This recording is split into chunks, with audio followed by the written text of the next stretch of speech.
بسم اللہ الرحمن الرحیم الصلاۃ والسلام علیکہ یا سیدی یا رسول اللہ وعلی آلکہ و اصحابکہ یا سیدی یا قائد المرسلین۔ احباب محبت، درود پاک کی برکات اور فضیلت کسی سے ڈکی چھپی نہیں ہے، اور درود و سلام ایک ایسی عبادت ہے جو بارگاہ خداوندی کے اندر درجہ قبولیت کو پہنچتی ہے، اور اس کی برکت سے انسان کی بہت ساری دعائیں اللہ کی بارگاہ میں قبول ہوتی ہیں، اور بہت سارے وظائف درود پاک کی برکت سے قبول ہوتے ہیں۔ حضور نبی رحمت صلی اللہ تعالی علیہ وسلم، تاجدار عرب و عجم، حضور رحمت کائنات صلی اللہ تعالی علیہ وآلہ وبارک وسلم کی ذات پاک نے ارشاد فرمایا کہ کچھ فرشتے اللہ تعالیٰ نے ایسے پیدا کیے ہیں جو زمین کی سیر کرتے ہیں، سیاحت کرتے ہیں۔ وہ زمین کی جب سیر کرتے ہیں تو جس جگہ پہ محافل سجتی ہیں، یعنی اللہ کے ذکر کی، وہ ایک دوسرے کو آوازیں دیتے ہیں کہ بھئی ادھر آ جاؤ، تم بھی ادھر آ جاؤ، تم بھی ادھر آ جاؤ، آ کے اس محفل میں بیٹھ جاؤ۔ اب جب وہ محافل میں بیٹھتے ہیں تو وہ ذکر کرنے والوں کے ذکر کو سنتے ہیں۔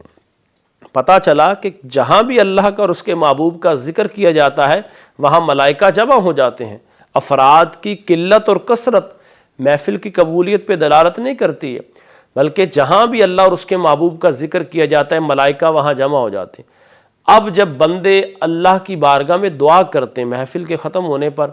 نبی رحمت صلی اللہ علیہ وسلم نے ارشاد فرمایا کہ وہ لوگ جب اللہ کی بارگاہ میں دعا کرتے ہیں تو فرشتے آمین کہتے ہیں۔ سبحان اللہ! بھئی آپ کی دعا پہ کوئی آمین کہے یا نہ کہے، فرشتے آمین کہنے والے، سبحان اللہ! فرشتے آمین کہتے ہیں، اور پھر جب حضور کی ذات پہ درود و سلام پڑھا جاتا ہے تو فرشتے ایک دوسرے کو کہتے ہیں کہ اب یہ بخشے ہوئے لوگ اپنے گھروں کو جائیں گے۔ یعنی جب آئے تھے تو گناہ گار تھے، لیکن محفل میں بیٹھے اللہ کا ذکر کیا، رسول اللہ کی ذات پہ درود و سلام پڑھا، فرشتے ایک دوسرے کو کہتے ہیں کہ اب یہ بخشے ہوئے لوگ اپنے گھروں کی طرف لوٹیں گے۔ یہ درود پاک کی برکتیں۔ میرے ذہن میں بات آ گئی کہ چند دن پہلے ہماری ایک بہنہ نے مجھے بتایا کہ اس کی بڑی خواہش تھی ان کی کہ ہم حج کے لیے جانا چاہتے ہیں، میں اور اپنی والدہ کے ساتھ حج پر جانا چاہتی ہوں، تو درود پاک ہم پڑھ رہے ہیں، آپ بھی دعا کیجئے گا۔ تو یقین مانیے کہ درود پاک کی برکتیں ایسی ہوئی کہ ابھی چند دن پہلے ان کی مجھے واٹس ایپ پر انہوں نے مجھ سے رابطہ کیا، اور انہوں نے بتایا کہ آپ نے جو بتایا تھا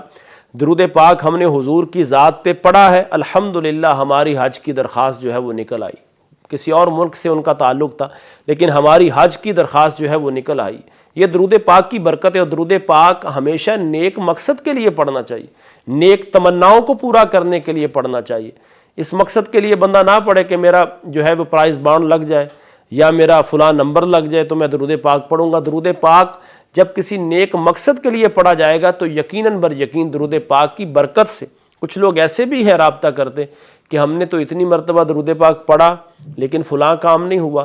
بھئی کام درود پاک کی برکت سے سارے ہی ہو جاتے ہیں، صرف اپنے دل کو تھوڑا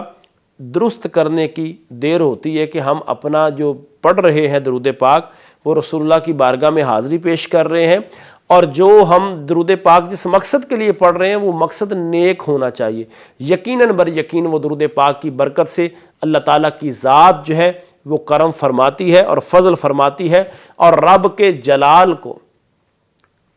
جلال کو جب بھی ٹھنڈا کیا جاتا ہے وہ حضور نبی پاک کی ذات پہ درود و سلام پڑھ کے ہی کیا جاتا ہے۔